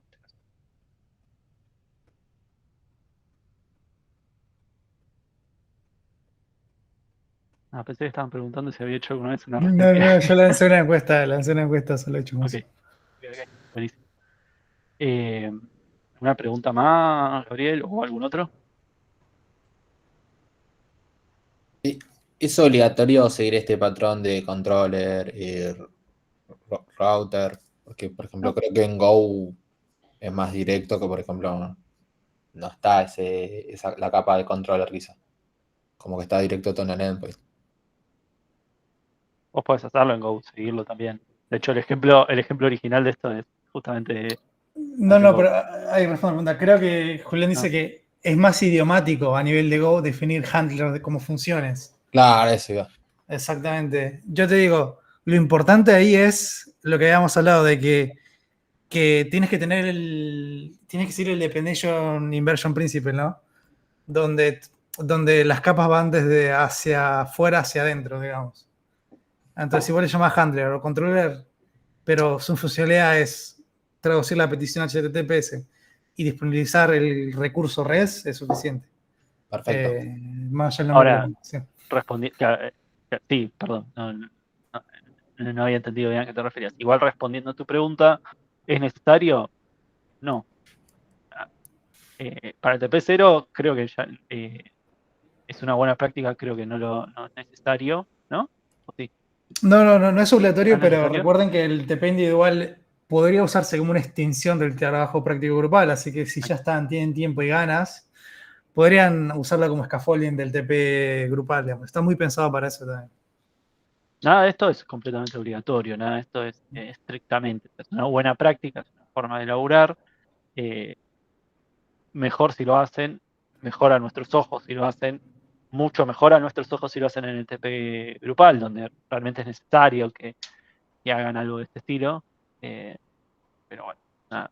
Todo esto es básicamente, estamos contando una buena manera de laburar, o lo que nosotros consideramos una buena, o el estándar de la industria considera que es una buena manera de elaborar servicios. Después llámense controller, handler, lo que quieras. Puedes ir ahí a controllers, en el router. ¿Cómo está ejecutando hoy el controller? A ver. El router está, bueno, cuando le llega el ítem, ejecuta la función createItem. Ujú. Y entonces si vas a createItem, ¿qué hace? La función createItem, cuando le pasa ítem, ¿qué le pasa a ítem? Ítem, el import de ítem, ¿qué es? Lo que recibe por parámetros de función. ¿Ese qué está? ¿De dónde viene ese? ¿Más arriba? Del model. Claro, bueno, en este caso no está hablando con Este sería el DTO. DTO, digamos, sí. Sí, pero no sé si Vale. también justo es modelo de dominio también. Sí. O sea, hay una pequeña, se está Bueno, rompiendo. Sí, en este, sí, estrictamente es modelo de dominio. Claro, pero sí puedes usar un DTO. Ujú. O sea, no es estricto que lo tengas que hacer, pero vas a ver que para el TP, si no lo haces, la complejidad, no vas a poder manejar la complejidad. Si vos tenés uno a uno tus DTOs con el modelo, vas a ver que no vas a poder ni testearlo, porque hay dos colecciones que son playlists y songs, y es difícil simplemente. Entonces, bueno, recomendamos el uso de DTO para lo que es lo que te viene desde afuera hacia la capa de servicio. ¿Sí?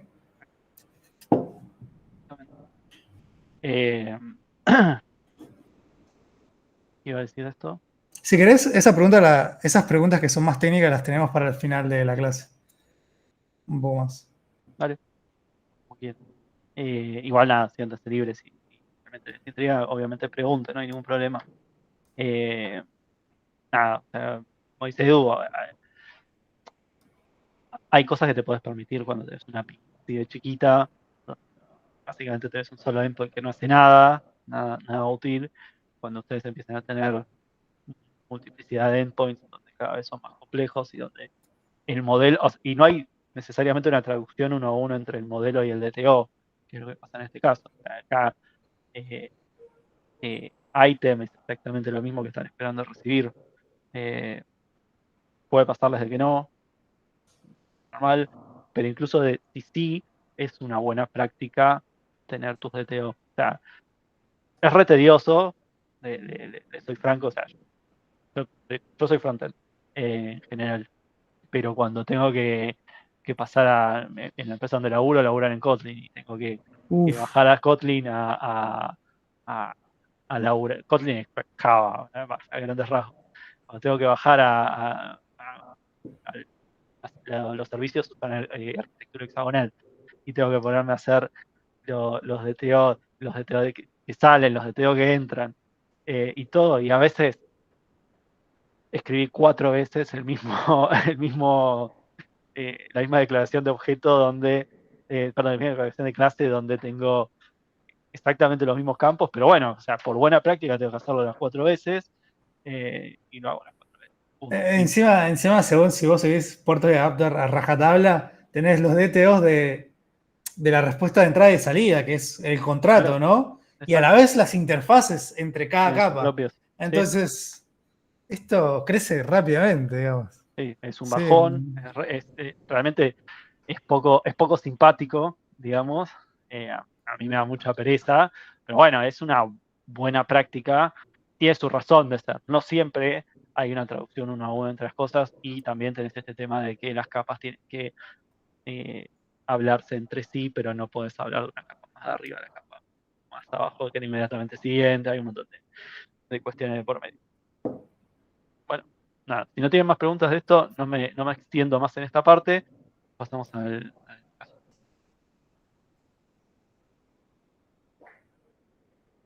Voy a asumir que no hay nada. Pasamos al ejercicio 3. El ejercicio 3 básicamente lo que vamos a hacer es algo bastante simple. Vamos a agregar un test. Estaría bueno que todo esto tenga test. Nosotros se los pedimos en el TP individual y se los recontra pedimos en el TP grupal. Básicamente no es un capricho, testear es una buena práctica. Básicamente es una buena forma de encontrar errores de antemano, de resolver cuestiones antes de que se vuelvan un problema o lo que sea. Entonces, está bueno que lo hagan. Existen un montón de tipos de test. En este caso, vamos a hacer lo que es un test de integración, básicamente, pero ustedes pueden hacer test desde test muy, ¿cómo se dice? Unitario. Gracias, no me salía la palabra. Desde test unitarios muy puntuales para testear una clase y ver que su funcionalidad sea correcta, que eso probablemente es lo que más van a tener que hacer de cara al TP, a test end-to-end, que son test más macro, donde ves, generalmente se hace desde el front y demás, la librería de front que te controla el browser y te permite hacer un montón de cosas, por ejemplo, donde van a testear que funcione todo medio caja negra. O sea, ustedes saben que apretan submit y eso tiene que ir a la DB o guardar algo, tiene que volver. Y, así como hacen eso, hay un montón de escalas. El test de integración, básicamente, lo que hace es un test que a grandes rasgos prueba una serie de funcionalidades juntas. O sea, es un poco caja negra, no sabes muy bien qué pasa atrás, pero probás que una serie de cosas compuestas funcionen correctamente. Claro, con sistemas reales externos, digamos. Exacto. Entonces, bueno, básicamente acá yo lo que... ¿Puedes darle un control más? ¿Será mucho? No, los que necesiten, si no ven, avisen. Bueno, instalamos. Básicamente acá yo metí una librería de testing. En este caso usé Vitest, que es la de Bit, que está medio de moda. Hay un millón de librerías para probar. Jest es otra muy popular, pero hay 600, lo que quieras. Bueno, nada, básicamente el ejemplo es bastante simple. Lo que vamos a hacer es probar que se pueda crear, que tire conflicto cuando hay duplicados, todo ese tipo de cosas. Acá el caso donde falte un ID, si viene vacío también que falle, cuando no le mandamos el body que falle. Bueno, básicamente lo que queremos hacer nosotros en estos tests es ver que la conjunción o sea, que si un usuario usa el API y le pega, falle o salga bien según lo que se espera. O sea, capaz que lo dije de la manera más complicada posible, pero bueno, nada, básicamente es eso, para probar. No. ¿Alguno tiene experiencia haciendo test? ¿O vieron test en otras materias? Sí. En algoritmos 3, ¿no? Se ve. TDD. Ah, bueno, buenísimo. Ya tienen TDD, estoy hablando al pedo. No, es lo que sea, comienza la materia, ellos están reafilados con los tests, ellos saben que es un test unitario de integración, de todo. Bueno, pero... según lo que dice el programa, ¿no? Claro, ¿viste? Claro, obvio. Bueno, nada, básicamente, si ya vieron TDD, ya saben las ventajas de ir TDD.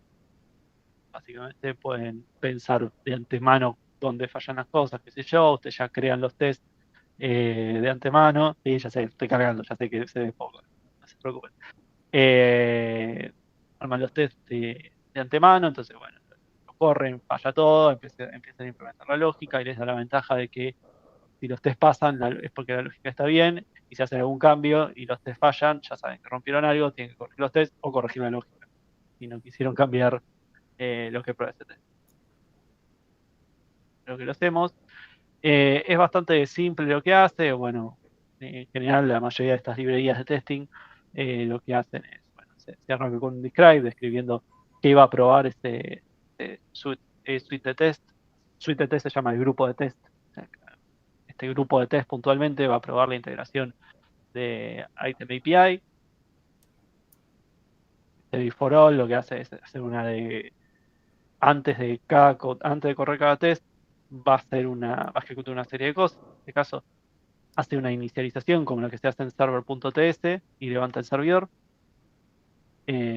After all, bueno, acá no lo tenemos, pero podrían querer limpiar la base de datos. Yo acá estoy levantando la base de cero todas las veces.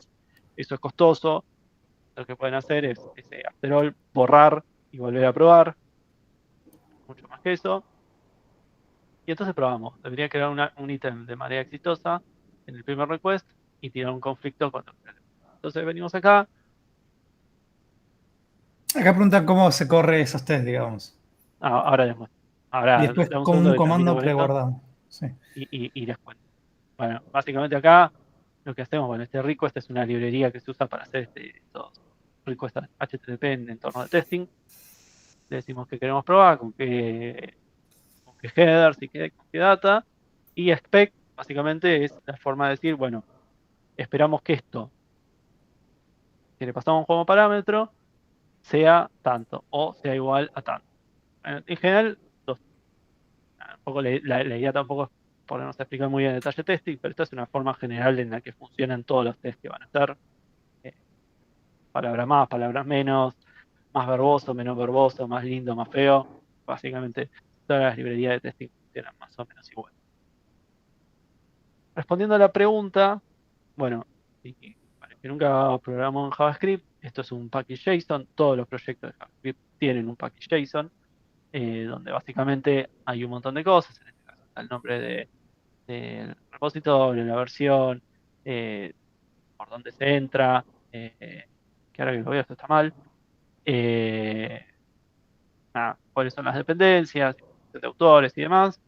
Y tiene una parte de scripts. La parte de scripts básicamente son una serie de comandos. En este caso nosotros estamos usando NPM, podríamos usar otro manager, Yarn o lo que sea.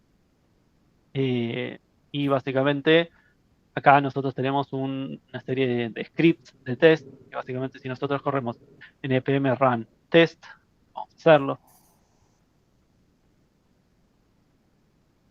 Esto corre bytest, o sea, va a correr este comando bytest y va a correrlo. Bueno, en este caso pasaron 4 tests porque son unos campos que podíamos re bien, pero Menos podría mal. fallar. Sí, menos mal.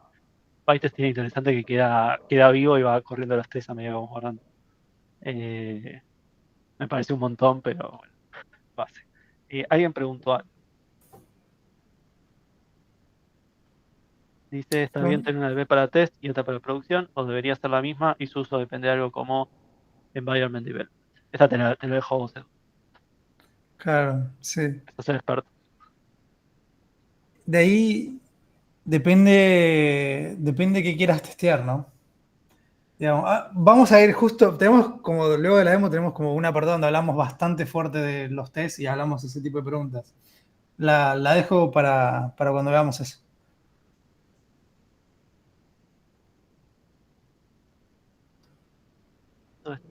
Dice, esto por ahí es medio una boludez, pero suponiendo que todo esto está dentro de un contenedor, el NPM se deberá correr en el contenedor, ¿no? Sí. Los tests usualmente se corren en el entorno con el binario corriendo, digamos. En este caso, ejecutando el binario de Node, leyendo este archivo server item test TSS, digamos. Entonces, si los tests corren en el entorno, ¿no? En el entorno local es tu máquina. En el caso de un pipeline de integración continua, será esa máquina, digamos. que puede estar dentro de un container o no, digamos. En un principio no, pero depende de cada caso, digamos. ¿Alguna más?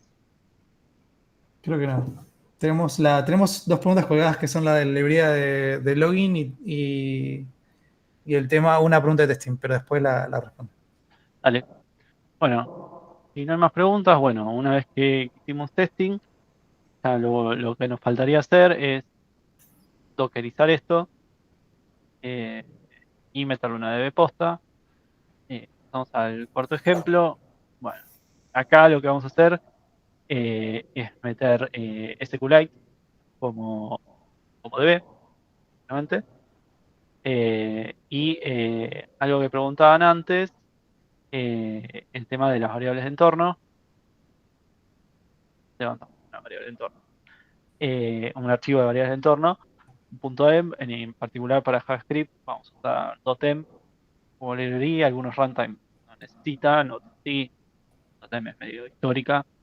Hay que hacer eso. Entonces ahora cada vez que vayamos a consumir una variable de entorno, podemos buscarla en el archivo de este .env.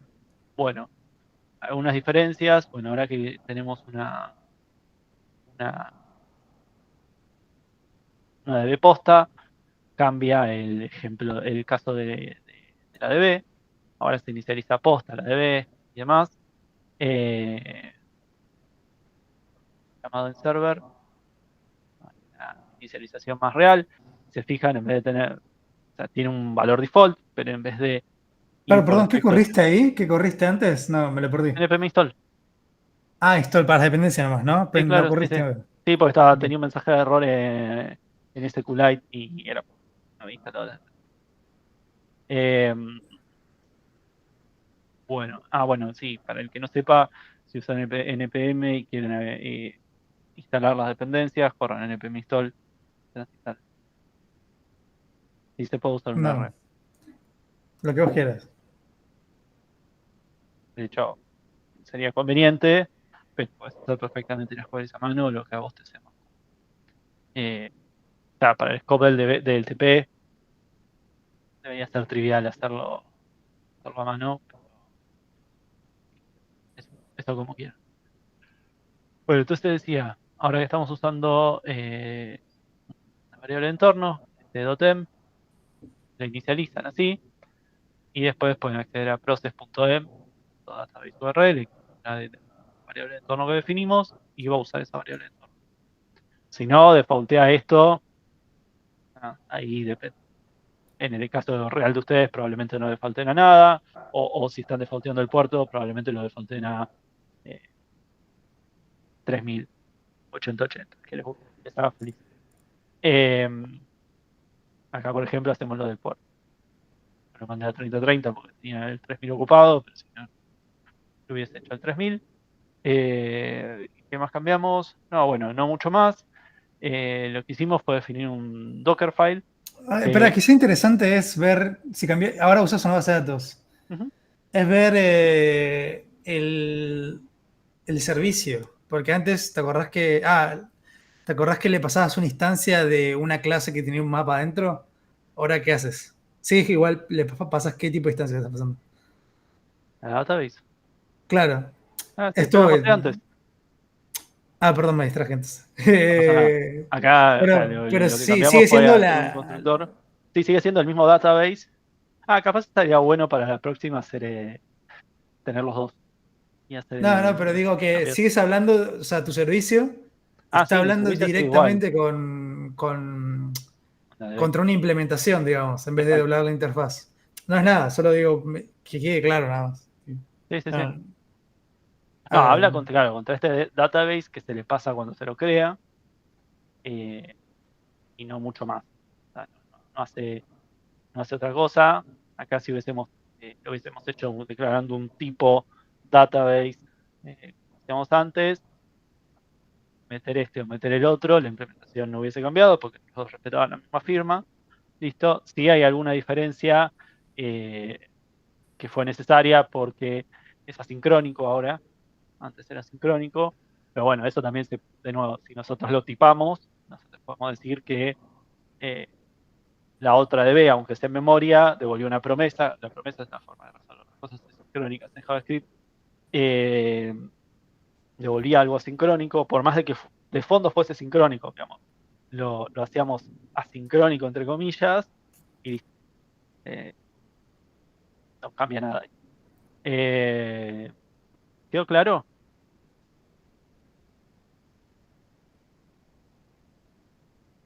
Sí, claro. 10 de 10. Excelente. Bueno, para ir cerrando, bueno, el objetivo de esto no era solamente usar una DB posta, sino armar Dockerfile. Aquí está la aplicación dockerizada. No vamos a meternos demasiado en esto porque Edu lo va a mostrar la clase que viene, donde van a ver Docker en detalle y qué significan todos estos comandos misteriosos. Bueno, no sé si Edu, ¿querés decir algo sobre esto o cerramos acá el ejemplo? No, cerramos el ejemplo. Bueno, nada, se lo dejamos acá como un cliffhanger. Saben que en el próximo capítulo Edu les va a explicar qué significa todo esto.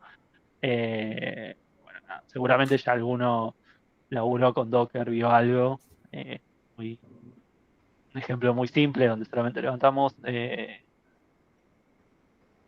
esta aplicación que es muy simple. El Dockerfile puede complicarse endemoniadamente. Julián.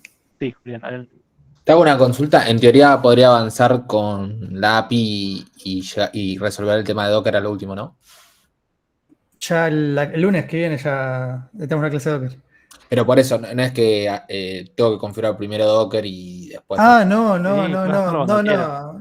Docker es Docker es un runtime de containers para empaquetizar tu aplicación, digamos, ¿no? Containerizar, digamos. Entonces, tu aplicación puede seguir siendo un binario normal y poder trabajando con ese binario todo el ciclo de vida, porque en un momento no existía Docker, pero sí existía el concepto de containers. Entonces, desarrolla todo lo que tengas que hacer, todo el contrato del trabajo práctico, y cuando llegue el momento, o inclusive puedes ir a las clases anteriores, hay temas de Docker ahí, y dockerizarlo también. Buenísimo. Gracias. De hecho, fíjate que levantamos toda la API, la probamos, le metimos test, le conectamos una base de datos, la recibimos toda, hicimos pruebas, vimos que andaba a mano, la podíamos consumir si la subíamos a algún lado. Bien, ahora es totalmente, o sea, sirve para una instancia posterior. O sea, puede ser lo primero que haces, si quieres. Pero no es necesario hacerlo ahora, de movida. Pero bueno, nada. Con eso terminamos el ejemplo. Había unas preguntas. ¿Qué no me acuerdo? ¿Te acordás, Edu? Están hablando de distribuidos, pero y el compose de distribuidos. Pero no pasa nada. Debería ser menos complejo. O sea, debería ser rico en otras cosas, digamos, ¿no? O sea, el compose de distribuidos habla mucho de lo que es la resiliencia de los servicios. Acá hablamos en un contexto más técnico, digamos. Queremos resolver un producto y necesitamos que ese compose, digamos, sea útil a la hora de desarrollar, ¿no? Bien, yo tengo acá para avanzar con lo que queda el último tema de testing, que debería ser corto. Dale, había Podemos una cortar pregunta. Sí. Espera, respondamos estas. Había dos preguntas que quedaron colgadas. ¿Se acuerdan qué era y quiénes fueron? Yo las tengo. Es si hay una recomendación sobre librerías de testing en Node.js. Han preguntado sobre Wisdom. No la conozco, yo iría por la más estándar. Pytest. No, perdón, de Test. login, perdón, de login. De Ah, login. no sé. Investigamos. No tengo idea. Wisdom De igual testing, es la más conocida, si no me equivoco. Una. Alguien habló. de ¿Sí? testing Node tiene un test runner propio, Sí, también. como test, pero no, se puede usar perfectamente. Sí, sí, incluso si usas otro runtime, otros tienen los propios. Ahí es libre. Sobre el login, bueno, ahí usar esa. ¿Qué más había? Ahí ahí Ian, creo que hablaba sobre, ¿está bien tener una DB para test y otra para producción? ¿O deberían ser la misma y su uso depende de algo como una variable de entorno?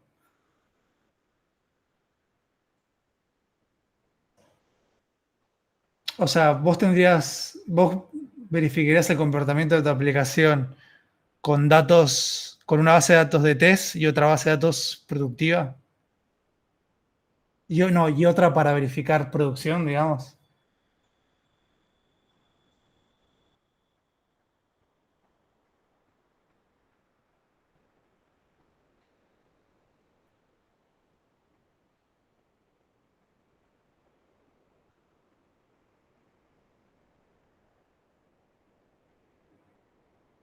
Hola, hola. ¿Se escucha? Se cortó, ¿no? Sí, creo que te Creo que sí. escuchaste. Sí, Ok, hola. Ahí se está. escucha. Sí, sí, a ver. Sí, sí, que si, o sea, preguntan si está bien tener una DB para test y otra para verificar el comportamiento de producción, digamos. O otra para producción. O sea, no testear directo en producción, esa es la pregunta. No entiendo muy bien la pregunta, si no, Ian, ahí pues quizás explicarte mejor. Una especie de prueba de ambiente. O sea, por qué tu producto se comportaría distinto entre ambientes también? Esa es otra pregunta. ¿Por qué cambiaría, digamos? ¿Qué es lo que querés probar? Me intriga. Claro, claro, sí, sí, sí. A lo que voy es que depende igual. Eh,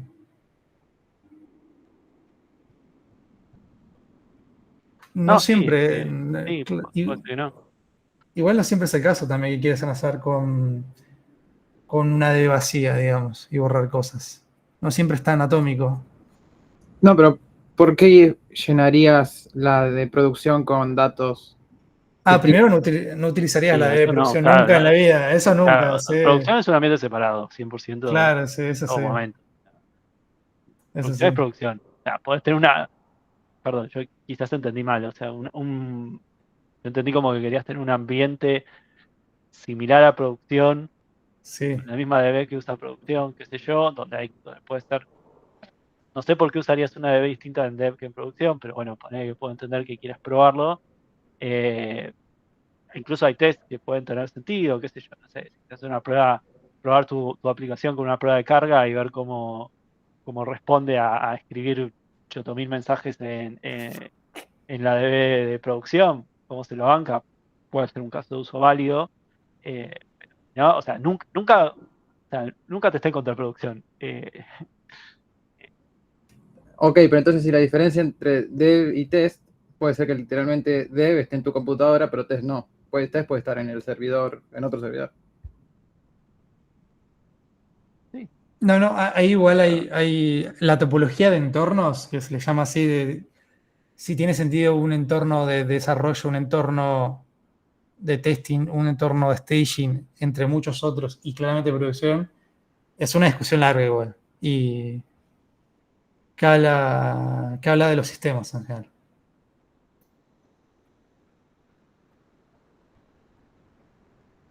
No sé si respondí a la pregunta, quizá metí más preguntas.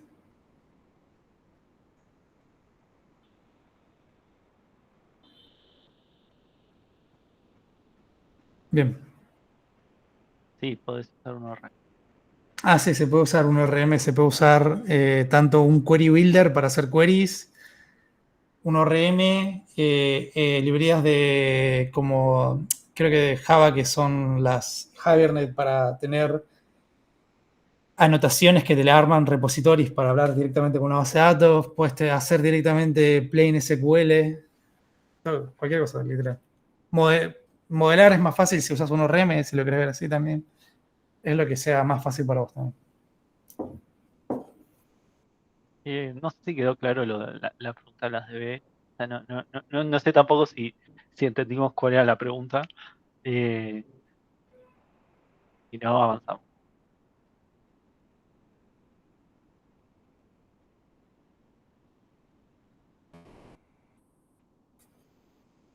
Si querés avanzamos porque justo viene testing y Dale, cerramos.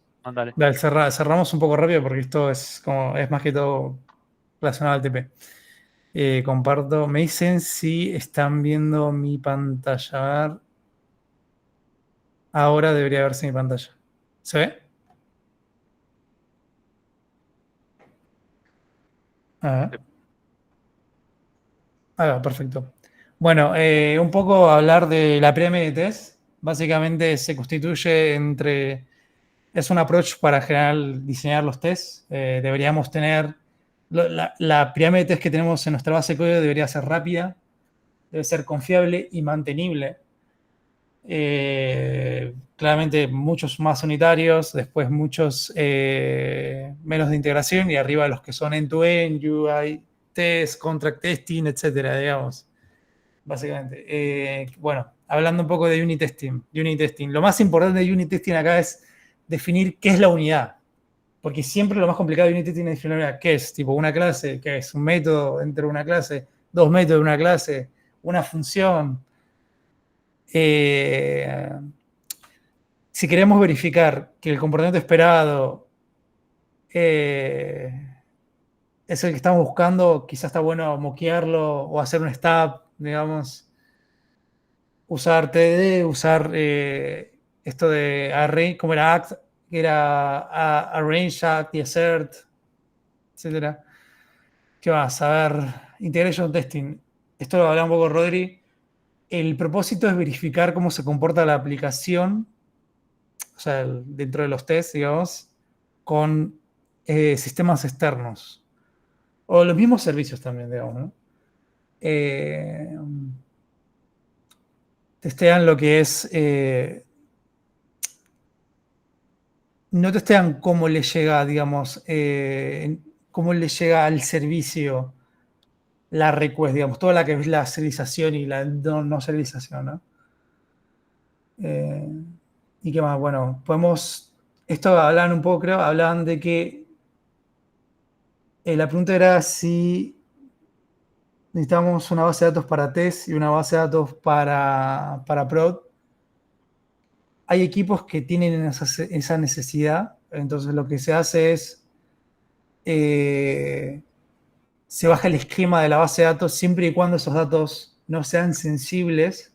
Entonces vos ya tenés en la base de testing la misma cantidad de datos, digamos, y el mismo formato de datos. Unificados, ¿cómo se le dice? Moqueados, digamos, o sea, le quitaste la parte sensible, ¿no? No dependen del entorno también. ¿Qué más? A ver, tenemos los de contrato. Los de contrato son los que verificamos si la especificación es exactamente lo que estamos buscando. Esto usualmente es muy parecido a lo que hizo Rodri, que levanta un servidor, habla habla por HTTP, mandando una request al servidor que levantó en la base de datos y verifica que la entrada y la salida es lo esperado. Pero usualmente ese tipo de test lo escriben los QAs, digamos, también. Justo en este caso, cuando levanta los tests, está como en el punto medio, ¿no? Porque él está haciendo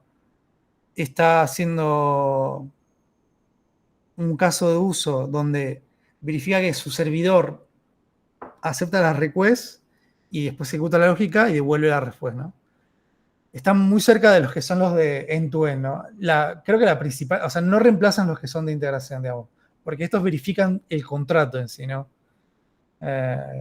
Y después tenés los end-to-end, que acá tenés los que son los que haces clics en las interfaces, en las aplicaciones de escritorio, en las aplicaciones de React, y tenés las que son tipo los de REST, ¿no? Lo importante es que usualmente los test end-to-end valían como un journey, digamos, y un journey se compone usualmente de varios casos de uso. Creo que es lo más importante. Vos, si en la integración vos verificabas que un caso de uso responde contra un servicio externo, y en la unidad vos verificabas ese caso de uso moqueando ese servicio externo, en la en lo que es el end-to-end, vos vas a verificar que hablas en el mismo contrato a través de un journey, ¿no? Que pueden ser un conjunto de use cases o un use case, ¿no? Justo para esta API, que es muy pequeña, coincide que el contract testing, que el end-to-end y el journey coinciden uno a uno con el use case. Como que todos coinciden al mismo tiempo. Pero no va a pasar siempre, digamos. Si esto es muy importante, porque si vos haces, por ejemplo, en Mercado Libre, el checkout va a involucrar un montón de casos de uso. Va a involucrar, y es un journey. Sí. Laburé justamente en el checkout de Mercado Pago y teníamos test end-to-end y era o sea, es una tarea realmente compleja. O sea, de todos los tests, creo que este es el más engorrosos, largos, propensos a fallas, pero es justamente eso que dice Edu. O sea, el test empezaba en aprieto el botón para pagar, ese botón para pagar me muestra la pantalla donde tengo mis tarjetas, tiene que estar listada mi tarjeta, hago clic en mi tarjeta, eso me abre otra pantalla donde me permite poner el código de seguridad, me deja elegir cuántas cuotas quiero pagar, elijo esta cuota que necesito pagar, de ahí me voy a la pantalla de confirmación y de ahí recibo el mensajito, el tilde verde de que compré. Y eso a su vez se bifurca en 450 millones de casos, porque hay cualquier variación de eso te abre un nuevo use case o un nuevo caso donde falla, un nuevo caso donde tengo que cargar la tarjeta. Bueno, es eso, es un journey. Claro, a lo que voy es eso, que vos ese journey lo tenés dentro de lo que es esto de hacer clic, ¿no? Un test de interfaz gráfica, ¿no? Que es con ByteDance, con Cypress, lo que vos quieras, ¿no?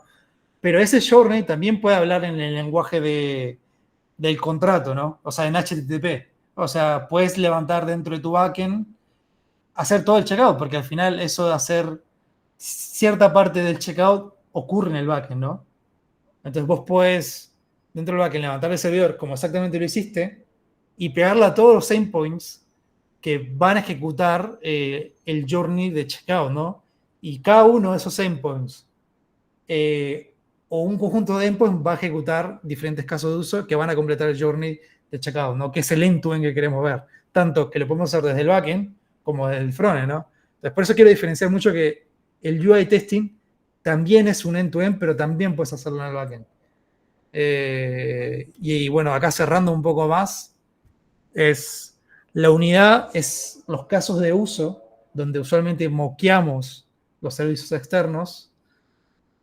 La integración es, si le sumás a la unidad y directamente hablas con esos casos, con esos sistemas externos, ahí tenés la integración, digamos, ese caso de uso contra sistemas externos, y el end-to-end habla desde el controlador, que es el contrato, y puede ejecutar más de un caso de uso, perdón, más de un controller, más de un recurso que tiene un controller, digamos, ¿no? Y este controller podría ser accionado por un botón, podría estar dentro de una aplicación de UI, o podría ser en vez de un control podría ser un hook que se ejecuta en React y ejecuta todos los casos de uso, etcétera, digamos, ¿no? Porque esto ya hablan en el lenguaje del contrato que es o el del usuario o es el que habla contra el backend, ¿no? Y bueno, nada, eso sería todo, chicos. Yo no sé si respecto a end-to-end integration test, unit testing quedó claro. Si hay alguna duda. ¿Sí?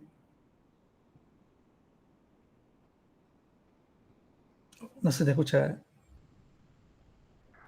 ¿Ahora? Ahora sí. Bien. Supongamos que yo quiero agregar a un proyecto como el que estaba en el ejercicio, quiero agregar pruebas end-to-end. Sí. Esas pruebas end-to-end requieren de tener una cantidad de objetos como para, digamos, organizarme a nivel código. ¿A dónde pondría eso a nivel organizacional dentro del código? Porque técnicamente vos estás agregando toda una capa de objetos, de estructura al source del servidor, digamos, por decirlo de alguna forma. Es algo como ajeno. No es solamente agregar la pruebita en la carpeta test, sino toda la estructura adentro. Entonces, en un sentido organizacional, ¿dónde lo pondría en el proyecto? Buena pregunta. Ahí depende mucho del lenguaje, depende mucho si los lenguajes son opinionados o no. Usar no por defecto no hay. Node.js, por ejemplo. Pero justo Node.js no tiene opinión, digamos. Así por defecto, con Express no tiene opinión. Entonces, vos tenés que opinionarte, ¿no? O sea, usualmente seguís lo que es más idiomático por la comunidad. En el caso de Node, vos instalás Cypress o Playground y ellos te dicen usualmente dónde tendría que ir la carpeta por defecto, la recomendación de la documentación, ¿no? Que te dicen que la carpeta debería ser end-to-end y debería estar en el root del repositorio. Hay otros que dicen que no, que deberías tener una carpeta test y dentro tenés que ver los de end-to-end, integración y unit testing, ¿no?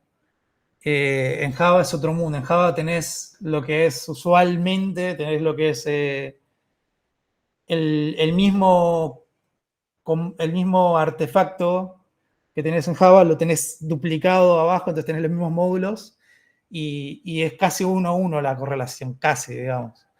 En Golang, idiomáticamente, si no es un proyecto tan complejo, se pone al mismo nivel el test, digamos. Usualmente son unitarios, entonces los de integración y end-to-end van en el root afuera dentro de test, pero no, depende mucho de justo cómo idiomáticamente te lo presenta el lenguaje, o la librería, el test o la comunidad, digamos. Vas a tener que, ahora el tema, creo que la precaución era sobre, vas a tener muchos objetos que solamente son de test, digamos, ¿no? Que por ejemplo, no sé, crear 1 millón de instancias de referencia de objetos y que cambien y que hagan un montón de cosas, ¿no? Para setear los test, ¿no? En tu de integración, ¿no? Esos van a estar en el módulo, scope, carpeta, componente de test. Van a vivir solamente ahí. No deberían cambiar la lógica de negocio. No deberían agregar lógica del negocio que no esté escrita en tu negocio. Solo deberían estar en el scope de lo que querés testear.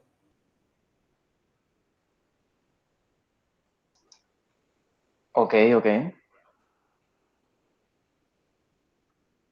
Bien, una pregunta cara al TP. ¿Se piden pruebas en el TP que es solo una API? Una tecnología estándar.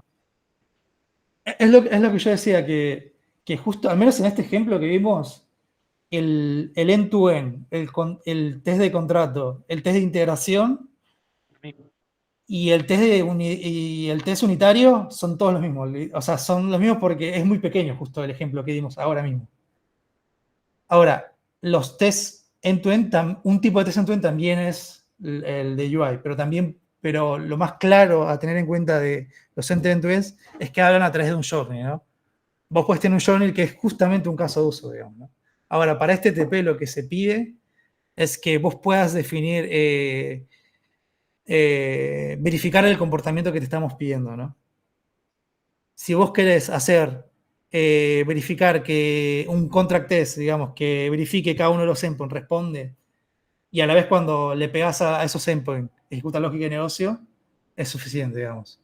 Si vos querés hacer los de integración que hagan directamente con la base de datos, también es válido, digamos. Entonces ya no estás esperando, ya no estás parseando, por ejemplo, la respuesta del JSON que te llegó, digamos. Directamente estás invocando los casos de uso, ¿no?